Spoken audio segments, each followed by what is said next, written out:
জুলাই মাসে আমাদের পরিবার সিলেটের জাফলং যাবার পরিকল্পনা করল।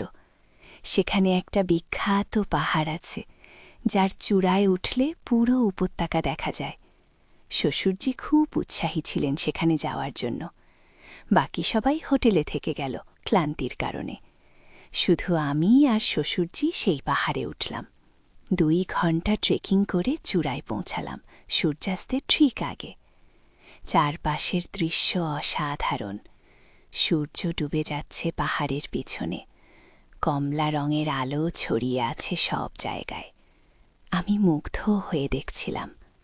শ্বশুরজি বললেন, বৌমা, এদিকে একবার তাকাও তো। আমি ঘুরে দাঁড়ালাম। দেখি তিনি হাঁটু গেড়ে বসে আছেন, তার হাতে একটা লাল মখমলের ছোট বক্স। আমি অবাক হয়ে জিজ্ঞেস করলাম, বাবা, এটা কি করছেন? তিনি বক্সটা খুললেন। ভেতরে একটা চকচকে সোনার আংটি, মাঝখানে বড় একটা হিরে। সূর্যাস্তের আলোয় সেটা ঝিকমিক করছিল। তিনি আমার দিকে তাকিয়ে বললেন, এই আংটি আমার দাদির। তিনি মারা যাবার সময় বলে গিয়েছিলেন এটা আমার প্রকৃত ভালোবাসার মানুষকে দিতে। আমি হতবম্ব হয়ে তাকিয়ে রইলাম। তিনি চালিয়ে গেলেন, আমি তোমাকে প্রথম দেখার দিন থেকেই বুঝেছিলাম, তুমি সেই মানুষ। কিন্তু তুমি আমার ছেলের বউ হয়ে এসেছিলে। আমি চুপ করেছিলাম, কিন্তু আজ আমি আর সহ্য করতে পারছি না। তিনি আংটিটা আমার দিকে এগিয়ে ধরে বললেন, এই আংটি পরার অর্থ তুমি আমার সাথে জীবন কাটাবে। আমি তোমাকে স্ত্রী হিসাবে গ্রহণ করব। আমার সব সম্পদ, আমার সব ভালোবাসা, সব কিছু তোমার। গল্পটি সম্পূর্ণ শুনলে আপনাদের পানি অটোমেটিক বের হয়ে যাবে। যত দ্রুত সম্ভব হাতের কাছে টিস্যু নিয়ে বসে পড়ো। বিছানার চাদর যেন নষ্ট না হয় সেটা সম্পূর্ণ খেয়াল রাখার অনুরোধ জানিয়ে গল্পটি এখন শুরু করব। তার আগে সর্বশেষ অনুরোধ, দয়া করে এমন পানি বের করার গল্প নিয়মিত শুনতে আমাদের চ্যানেলটি সকলেই সাবস্ক্রাইব করুন। ধন্যবাদ। হ্যালো বন্ধুরা, আমার নাম মেঘলা সেনগুপ্ত। আমার বয়স 40 বছর। আমার স্বামীর নাম রঞ্জন সেনগুপ্ত, বয়স 43 বছর। আমাদের 2 সন্তান, তিয়াশা আর রুদ্র। তিয়াশা 17 বছর বয়সী, কলেজে পড়ে। রুদ্র 10 বছর বয়সী, স্কুলে যায়। আমার শ্বশুর মহেশ সেনগুপ্ত, বয়স 66 বছর। তিনি একজন অবসরপ্রাপ্ত প্রত্নতত্ত্ববিদ। সারা জীবন পুরাতন সভ্যতা নিয়ে গবেষণা করেছেন। তার সংগ্রহে আছে অজস্র পুরাতন মানচিত্র, প্রাচীন পাণ্ডুলিপি আর রহস্যময় বস্তুপত্র। আমার শাশুড়ি পূজা সেনগুপ্ত 15 বছর আগে মারা গিয়েছিলেন। তিনি ছিলেন একজন বিখ্যাত ঐতিহাসিক। আমি রঞ্জনকে বিয়ে করেছিলাম 18 বছর বয়সে। তখন আমি সবে কলেজে ঢুকেছি। রঞ্জন তখন 25 বছর বয়সেই একটা সফটওয়্যার কোম্পানিতে চাকরি করত। আমাদের বিয়ে হয়েছিল পরিবারের চাপে। আমার বাবা মা চেয়েছিলেন আমি তাড়াতাড়ি বিয়ে করি। সৌলুপ্ত পরিবার ছিল ঢাকার একটা সম্মানিত পরিবার, তাই আমার বাবা মা খুশি হয়ে এই বিয়েতে রাজি হয়ে গিয়েছিলেন। বিয়ের পর শ্বশুর শাশুড়ির সাথে থাকতে শুরু করলাম। তারা থাকতেন উত্তরায় একটা পুরনো 3 তলা বাড়িতে। বাড়িটা ছিল অদ্ভুত ধরনের। দেয়ালে ঝুলত প্রাচীন সভ্যতার ছবি, তাক ভর্তি ছিল পুরাতন দই, আর ঘরের কোণায় রাখা ছিল অজানা দেশের শ্বশুর ছিলেন খুব শান্ত প্রকৃতির মানুষ। সারা দিন তার পড়ার ঘরে বসে থাকতেন, বই পড়তেন, পুরানো মানচিত্র নিয়ে ঘাটাঘাটি করতেন। তিনি আমার সাথে সবসময় খুব সম্মানের সাথে কথা বলতেন, আমাকে বৌমা বলে ডাকতেন। শাশুড়ি ছিলেন একটু ভিন্ন ধরনের। তিনি ছিলেন খুব কর্মঠ এবং প্রাণবন্ত। সারা দিন কোনো না কোনো কাজে ব্যস্ত থাকতেন। তিনি আমাকে খুব ভালোবাসতেন। আমাকে নিজের মেয়ের মতোই দেখতেন। কিন্তু 15 বছর আগে হঠাৎ শ্বশুরজি থেমে গেলেন। তিনি আমার দিকে ফেলে বললেন, বৌমা, এখান থেকে আরও সাবধানে যেতে হবে, এই অংশটা বিপজ্জনক। আমি চারপাশে তাকালাম।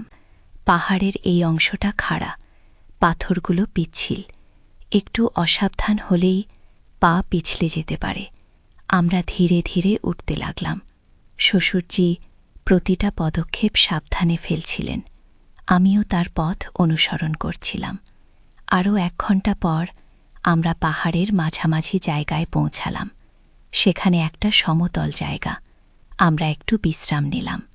শ্বশুরজি ব্যাগ থেকে পানির বোতল বের করে খেলেন, আমিও খেলাম। তিনি মানচিত্র দেখছিলেন, বললেন, আরও 1 ঘণ্টা উঠলেই চূড়ায় পৌঁছে যাব, সূর্যাস্তের ঠিক আগে পৌঁছে যাব। আমি বললাম, বাবা, সূর্য ডুবে গেলে অন্ধকারে নামব কি করে? তিনি ব্যাগ থেকে 2টো টর্চ লাইট বের করলেন, বললেন, এগুলো আছে, চিন্তা করো না। আমরা আবার উঠতে শুরু করলাম। এবার পথটা আরও কঠিন হয়ে গেল। কোথাও কোথাও প্রায় পাথর বেয়ে উঠতে হচ্ছিল। আমার শরীর ঘেমে গেল, হাত পা ব্যথা করতে লাগল, কিন্তু আমি হাল ছাড়লাম না। শ্বশুরজি মাঝে মাঝে থামছিলেন, আমাকে জিজ্ঞেস করছিলেন, ঠিক আছো তো বৌমা? আমি বলতাম, হ্যাঁ বাবা, ঠিক আছি। অবশেষে আমরা চূড়ায় পৌঁছালাম। সূর্য তখন পাহাড়ের পেছনে ডুবতে শুরু করেছে। আকাশ রাঙা হয়ে গেছে, কমলা, লাল, হলুদ, নানা রঙের মিশেল। আমি মুগ্ধ হয়ে দাঁড়িয়ে রইলাম। শ্বশুরজি বললেন, বৌমা, এদিকে একবার তাকাও। আমি ঘুরে দাঁড়ালাম, দেখি তিনি হাঁটু কেড়ে বসে আছেন। তার হাতে একটা লাল মখমলের ছোট বক্স। আমি অবাক হয়ে জিজ্ঞেস করলাম, বাবা, এটা কি করছেন? তিনি বক্সটা খুললেন। ভেতরে একটা চকচকে সোনার আংটি, মাঝখানে বড় একটা হিরে। সূর্যাস্তের আলোয় সেটা ঝিকমিক করছিল। তিনি আমার দিকে তাকিয়ে বললেন, এই আংটি আমার দাদির। তিনি মারা যাওয়ার সময় বলে গিয়েছিলেন, এটা আমার প্রকৃত ভালোবাসার মানুষকে দিতে। আমি হতভম্ব হয়ে দাঁড়িয়ে রইলাম। তিনি চালিয়ে গেলেন, আমি তোমাকে প্রথম দেখার দিন থেকেই বুঝেছিলাম তুমি সেই মানুষ, কিন্তু তুমি আমার ছেলের বউ হয়ে এসেছিলে। আমি চুপ করেছিলাম, কিন্তু আজ আমি আর সহ্য করতে পারছি না। তিনি আংটিটা আমার দিকে এগিয়ে ধরে বললেন, এই আংটি পরার অর্থ তুমি আমার সাথে জীবন কাটাবে। আমি তোমাকে স্ত্রী হিসেবে গ্রহণ করব। আমার সব সম্পদ, আমার সব ভালোবাসা, সব কিছু তোমার। আমার সূর্যাস্তের লাল আলোয় পুরো দৃশ্যটা স্বপ্নের মতো মনে হচ্ছিল। আংটিটা এত সুন্দর, প্রস্তাবটা এত রোম্যান্টিক। আমার হাত এগিয়ে যেতে চাইল, কিন্তু হঠাৎ আংটিটা থেকে একটা ঝলকানি বের হল। লাল আলো চারপাশে ছড়িয়ে গেল। আমি চমকে উঠলাম। শ্বশুরজি বললেন, ভয় পেও না বৌমা, এটা আংটির ক্ষমতা। কিন্তু আমার মনে হল কিছু একটা ঠিক নেই। আংটিটা থেকে যে আলো বের হচ্ছে সেটা অস্বাভাবিক। আমি পেছনে সরে গেলাম।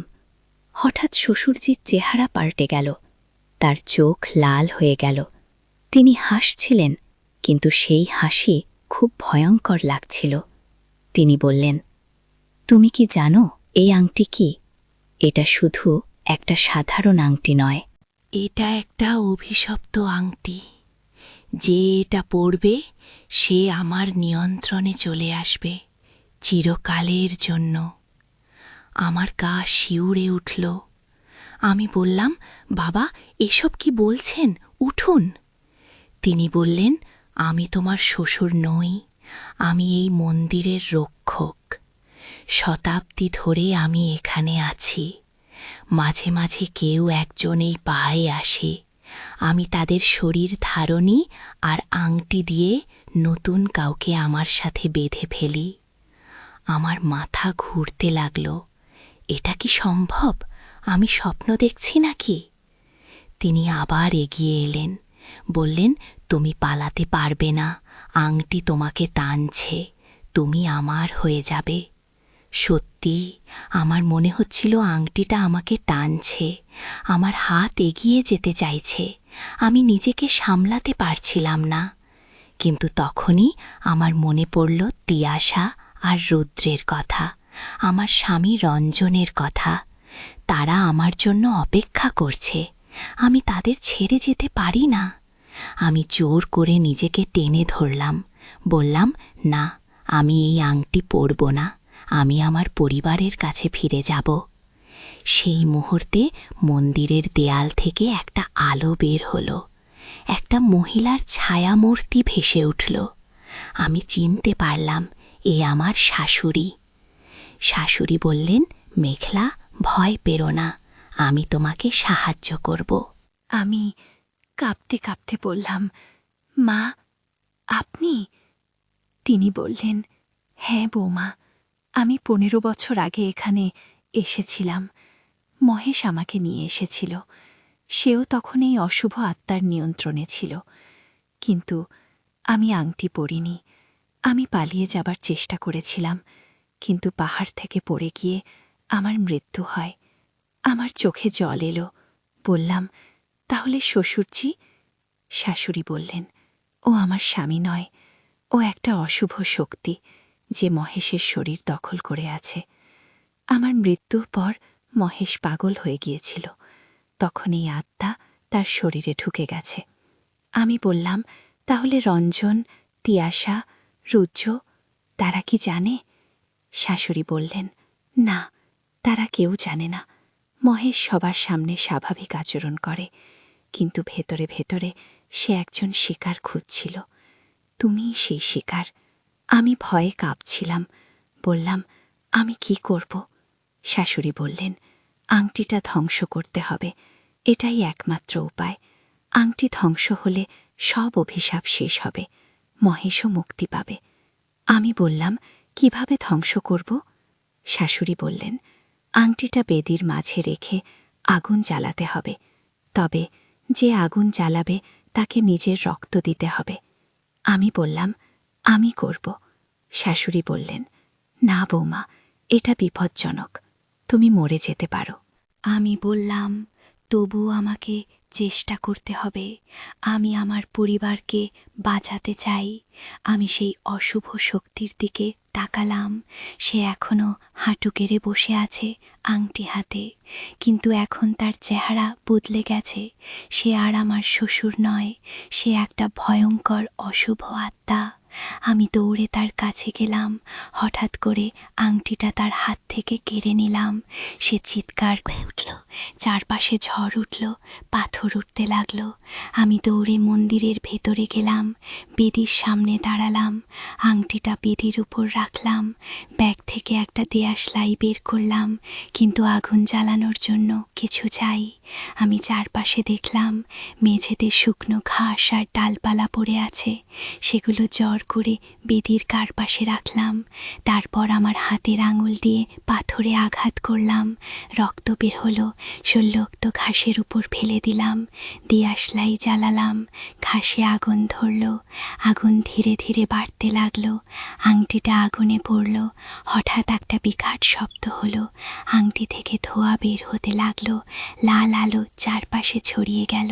সেই অশুভ আত্মা চিৎকার করছিল। সে বলল, না, তুমি কি করলে? আমার ক্ষমতা শেষ হয়ে যাচ্ছে। আমি দেখলাম শ্বশুরজির শরীর থেকে একটা কালো ছায়া বের হয়ে গেল। সেই ছায়া চিৎকার করতে করতে হাওয়ায় মিলিয়ে গেল। শ্বশুরজি মাটিতে পড়ে গেলেন।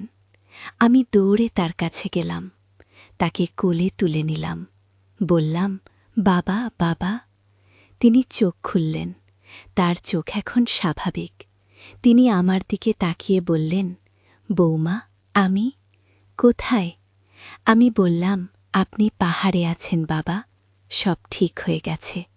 তিনি বললেন, আমার মনে পড়ছে না কিছু, আমি কিভাবে এখানে এলাম?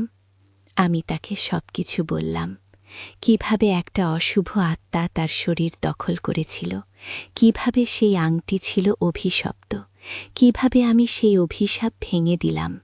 তিনি শুনে কাঁদতে লাগলেন, বললেন, তাহলে 15 বছর ধরে আমি নিজের নিয়ন্ত্রণে ছিলাম না। আমি কি কি করেছি জানি না।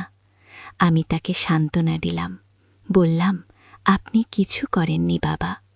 আপনি সবার সাথে স্বাভাবিকভাবেই থেকেছেন, শুধু মাঝে মাঝে কিছু অদ্ভুত কথা বলতেন।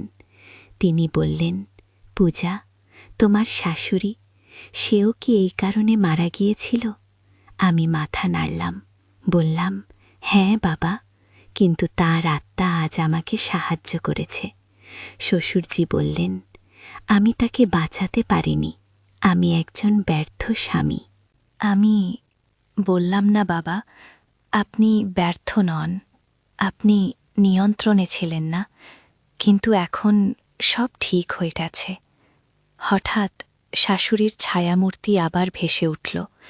তিনি মৃদু হাসলেন, বললেন, মহেশ, আমি তোমাকে ক্ষমা করে দিয়েছি, এখন আমি শান্তিতে যেতে পারব।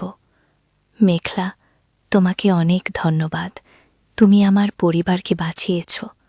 আমি বললাম, মা, আপনি যাবেন না। তিনি বললেন, আমাকে যেতে হবে বৌমা, কিন্তু আমি সবসময় তোমাদের সাথে আছি। তিয়াশা আর রুদ্রকে ভালোবাসা দিও, রঞ্জনকে সামলাও, মহেশকে দেখাশোনা করো, বলে তিনি ধীরে ধীরে মিলিয়ে গেলেন। আকাশে একটা উজ্জ্বল তারা জ্বলে উঠল। তারপর সব শান্ত হয়ে গেল। আমরা দুজন সেখানে বসে রইলাম কিছুক্ষণ। মন্দির থেকে আর কোনো আলো বেরোচ্ছিল না। আংটিটা পুরোপুরি গলে গিয়ে ছাই হয়ে গিয়েছিল। শ্বশুরজি উঠে দাঁড়ালেন, বললেন, চলো বৌমা, এখন ফিরে যাওয়া উচিত, সবাই অপেক্ষা করছে। আমরা মন্দির থেকে বের হলাম, তখন রাত হয়ে গেছে, আকাশে চাঁদ উঠেছে। টর্চ লাইট জ্বালিয়ে আমরা নামতে শুরু করলাম। নামার পথ কঠিন ছিল, অন্ধকারে পা রাখার জায়গা খুঁজে পাওয়া কষ্টকর ছিল, কিন্তু আমরা সাবধানে নামলাম। প্রায় 3 ঘন্টা লাগল নিচে পৌঁছতে। যখন আমরা পাহাড়ের গোড়ায় পৌঁছলাম, দেখি রঞ্জন, তিয়াশা, রুদ্র সবাই টর্চ লাইট নিয়ে আমাদের খুঁজছে। রঞ্জন দৌড়ে এসে বলল, বাবার মেঘলা, তোমরা কোথায় ছিলে? আমরা কত চিন্তিত হয়ে গিয়েছিলাম।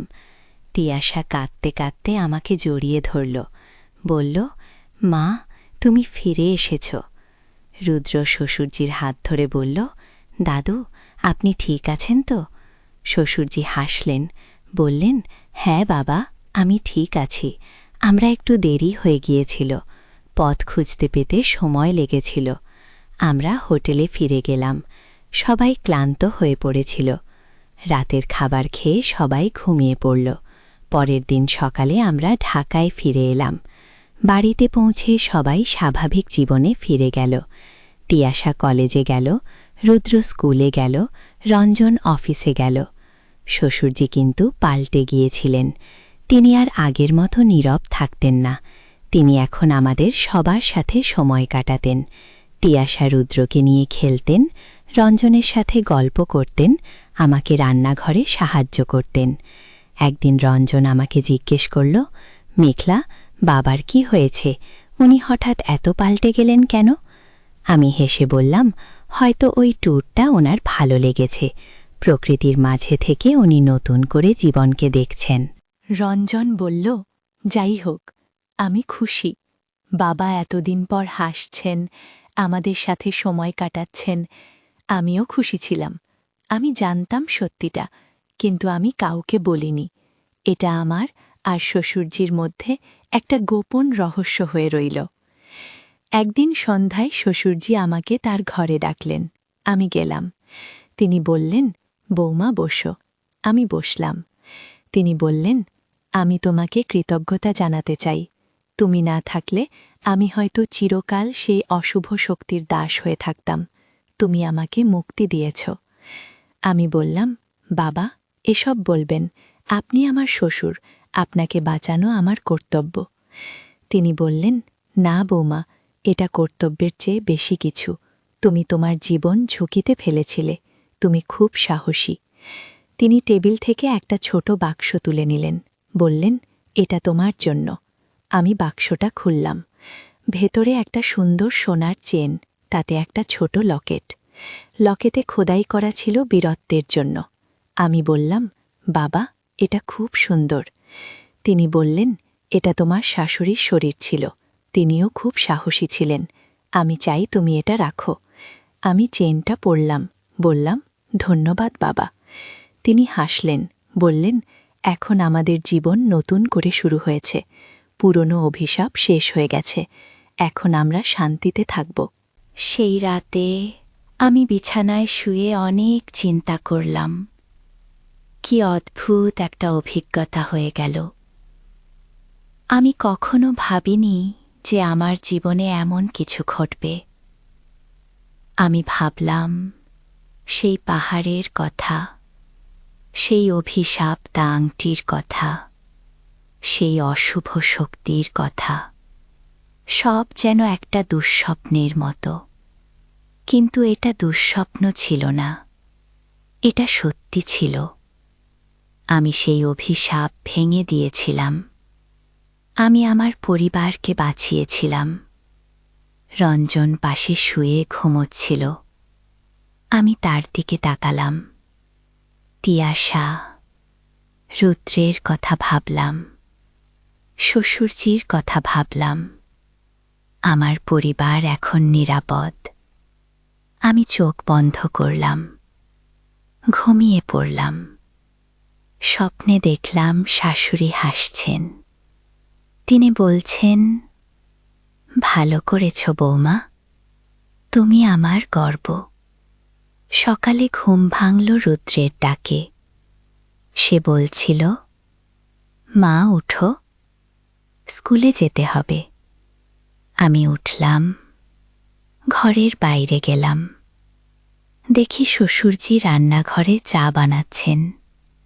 তিনি আমাকে দেখে হাসলেন, বললেন, বৌমা চা খাবে? আমি হাসলাম, বললাম, হ্যাঁ বাবা, খাবো। জীবন আবার স্বাভাবিক হয়ে গিয়েছিল।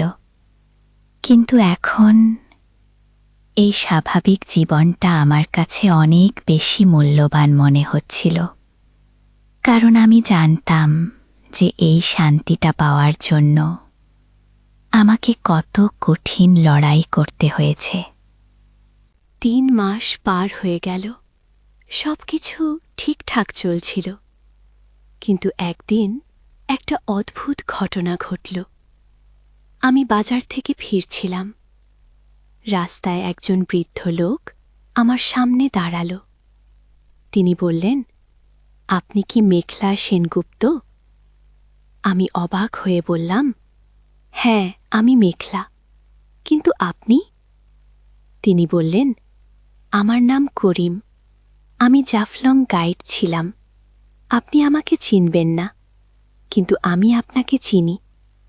আপনি 3 মাস আগে সেই অভিশপ্ত পাহাড়ে গিয়েছিলেন। আমার মনে পড়ল, হ্যাঁ, করিম, সেই গাইড যে আমাদের পথ দেখিয়ে দিয়েছিল। আমি বললাম, হ্যাঁ, আমি মনে করতে পারছি। আপনি এখানে কেন? তিনি বললেন, আমি আপনাকে ধন্যবাদ দিতে এসেছি। সেই রাতের পর থেকে আমাদের এলাকায় অনেক পরিবর্তন হয়েছে। পাহাড় থেকে অভিশাপ উঠে গেছে। এখন মানুষ নির্ভয়ে সেখানে যেতে পারে। ফসল ভালো হচ্ছে, অসুখ বিসুখ কমে গেছে। আমি অবাক হলাম, বললাম, সত্যি? তিনি বললেন, হ্যাঁ, আমরা সবাই জানি যে আপনি সেই অভিশাপ ভেঙে দিয়েছেন। গ্রামের সবাই আপনার জন্য প্রার্থনা করে। আমরা আপনাকে দেবীর মতো মনে করি। আমি হেসে বললাম, না না, আমি দেবী নই, আমি শুধু একজন সাধারণ মানুষ। তিনি বললেন, আপনি যা করেছেন তা সাধারণ কিছু নয়। আপনি আমাদের এলাকাকে মুক্ত করেছেন। আমরা চিরকাল আপনার কৃতজ্ঞ থাকব। তিনি একটা ছোট থলি আমার হাতে দিলেন, বললেন, এটা আমাদের এলাকার বিশেষ খাবার, আপনার পরিবারের সবাইকে দেবেন। আমি থলিটা নিলাম, বললাম ধন্যবাদ। তিনি চলে গেলেন। আমি দাঁড়িয়ে রইলাম, মনে মনে ভাবলাম, সত্যিই কি আমি কিছু ভালো কাজ করেছি? শুধু আমার পরিবার নয়, একটা পুরো এলাকাকে আমি মুক্ত করেছি। আমি বাড়িতে ফিরলাম, শ্বশুরজিকে সব বললাম। তিনি শুনে খুব খুশি হলেন, বললেন, দেখো বৌমা, তুমি অনেক মানুষের জীবন পাল্টে দিয়েছ, তুমি একজন নায়িকা। আমি বললাম, না বাবা, আমি নায়িকা নই, আমি শুধু আমার পরিবারকে ভালোবাসি, তাদের জন্য যা করার দরকার ছিল তাই করেছি। তিনি বললেন, এটাই তো নায়িকার কাজ, যে নিঃস্বার্থভাবে অন্যদের জন্য কাজ করে। সেই রাতের খাবারের সময় আমরা সবাই একসাথে বসলাম, করিমের দেওয়া খাবার খেলাম, খুব সুস্বাদু। রুদ্র বলল, মা, এটা কোথা থেকে এলো? আমি বললাম, একজন বন্ধু পাঠিয়েছে। তিয়াশা বলল, মা, তুমি কি জানো তুমি খুব স্পেশাল? আমি হেসে বললাম, কেন বলছো এমন? তিয়াশা বলল, তুমি সব সময় সবার যত্ন নাও, আমাদের বাবার, দাদুর, তুমি আমাদের পরিবারের ভিত্তি। আমার চোখে জল এলো। আমি বললাম, তোমরাই আমার জীবন। তোমরা না থাকলে আমি কিছুই নই। রঞ্জন আমার হাত ধরল, বলল, মেঘলা, আমি তোমাকে খুব ভালোবাসি, তুমি আমার জীবনের সেরা জিনিস। শ্বশুরজি বললেন, আমরা সবাই একে অপরকে ভালোবাসি, এটাই একটা পরিবারের শক্তি। আমরা সবাই একসাথে খাবার খেলাম, হাসলাম, গল্প করলাম। সেই মুহূর্তটা ছিল নিখুঁত। রাতে আমি জানালার পাশে দাঁড়িয়ে আকাশের দিকে তাকালাম। চাঁদ উঠেছে, তারাগুলো জ্বলজ্বল করছে। আমি মনে মনে শাশুড়িকে ধন্যবাদ দিলাম, তিনি আমাকে সাহায্য করেছিলেন সেই রাতে। তিনি না থাকলে আমি হয়তো হেরে যেতাম। হঠাৎ আকাশে একটা তারা ঝলমল করে উঠল, যেন কেউ আমাকে সাড়া দিচ্ছে। আমি হাসলাম, হয়তো শাশুড়ি সত্যিই শুনতে পাচ্ছেন। পরের দিন সকালে আমি স্বাভাবিকভাবে কাজ শুরু করলাম, বাচ্চাদের স্কুলে পাঠালাম। রঞ্জন অফিসে গেল। শ্বশুরজি তার ঘরে বসে বই পড়ছিলেন।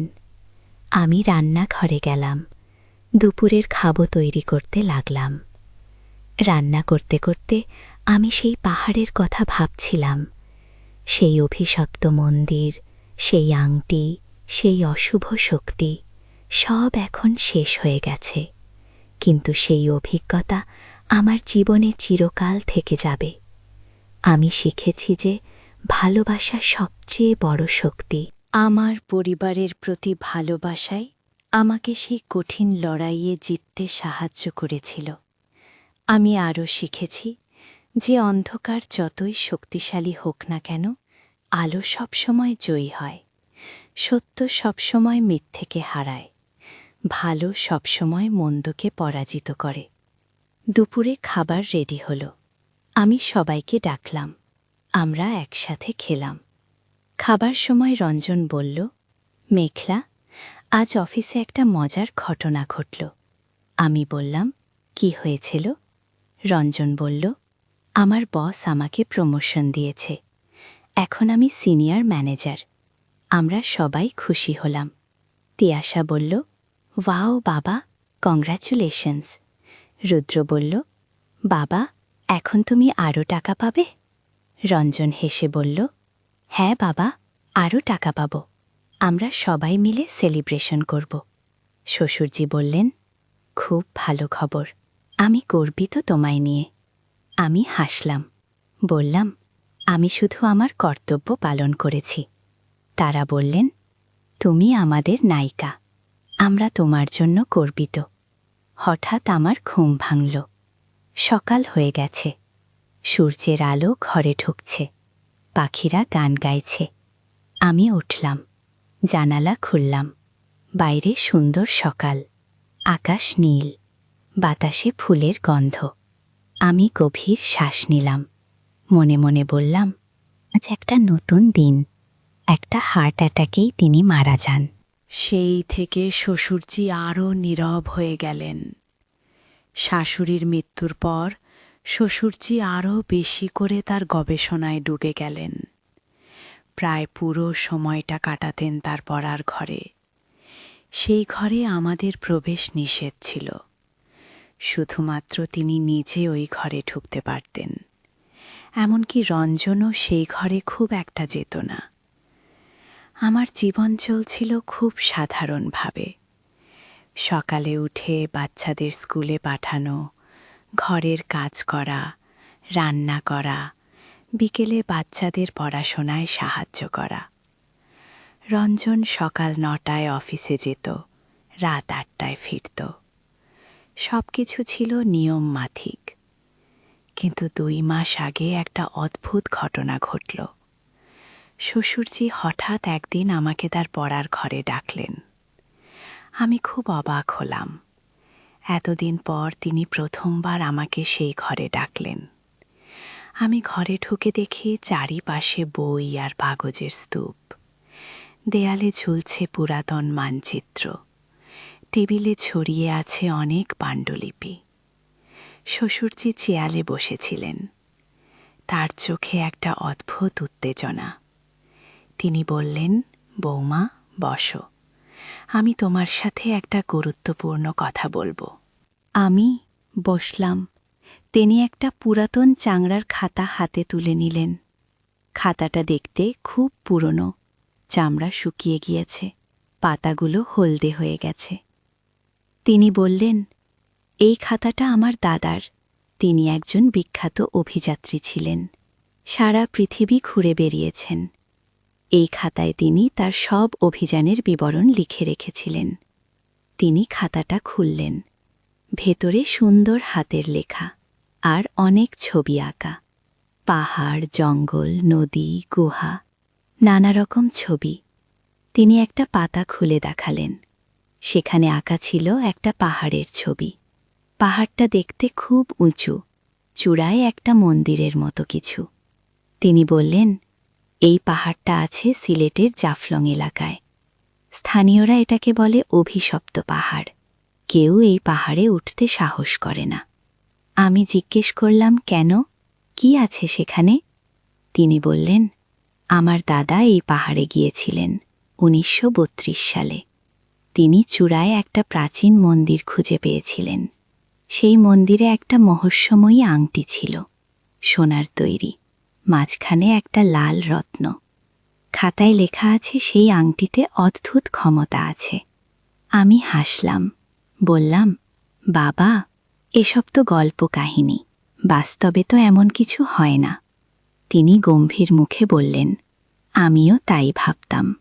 কিন্তু তোমার শাশুড়ি বিশ্বাস করতেন তিনি এই আংটি খুঁজতে চেয়েছিলেন, কিন্তু আমি তাকে যেতে দেইনি। সেই পাহাড় খুব বিপজ্জনক।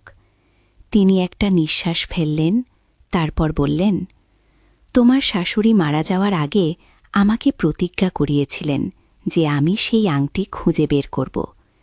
তিনি বলেছিলেন সেই আংটি আমাদের পরিবারের জন্য খুব গুরুত্বপূর্ণ। আমি বুঝতে পারছিলাম না তিনি কি বলতে চাইছেন। তিনি চালিয়ে গেলেন। আমি সিদ্ধান্ত নিয়েছি এই জুলাই মাসে জাফলং যাব পরিবার নিয়ে। একটা ট্যুর হবে, কিন্তু আসল উদ্দেশ্য হল সেই পাহাড়ে যাওয়া। তিনি আমার দিকে তাকালেন, বললেন, বৌমা, তুমি আমার সাথে যাবে? রঞ্জন অফিসের কাছে ব্যস্ত থাকবে, তিয়াশা আর রুদ্র হোটেলে থাকবে। শুধু আমি আর তুমি সেই পাহাড়ে উঠব। আমি অবাক হয়ে বললাম, কিন্তু বাবা, কেন? আমি রঞ্জন তো আছে। তিনি বললেন, রঞ্জন এসব বিশ্বাস করে না। সে যাবে, কিন্তু তুমি ভিন্ন। আমি তোমার চোখে কৌতূহল দেখি। তুমি নতুন জিনিস জানতে ভালোবাসো। সত্যি বলতে তিনি ঠিকই বলেছিলেন। আমি সব সময় রহস্য আর অ্যাডভেঞ্চার পছন্দ করতাম। ছোটবেলায় ফেলুদা 3 গোয়েন্দার গল্প পড়তাম। মনে মনে ভাবতাম একদিন আমিও এমন কোনো অ্যাডভেঞ্চারে যাব। আমি বললাম, ঠিক আছে বাবা, আমি যাব আপনার সাথে। তিনি খুশি হয়ে বললেন, ভালো, কিন্তু এটা আমাদের দুজনের মধ্যে থাকবে। রঞ্জন বা বাচ্চাদের কিছু বলবো না। আমি মাথা নাড়লাম। তারপর থেকে আমরা পরিকল্পনা করতে শুরু করলাম। শ্বশুরজি আমাকে সেই পাহাড়ের মানচিত্র দেখালেন, বললেন কোন পথে যেতে হবে, কি কি সাবধানটা নিতে হবে। দিন যত এগোতে লাগলো আমার উত্তেজনা তত বাড়তে লাগলো। আমি প্রায় শ্বশুরজির ঘরে যেতাম, সেই খাতা করতাম।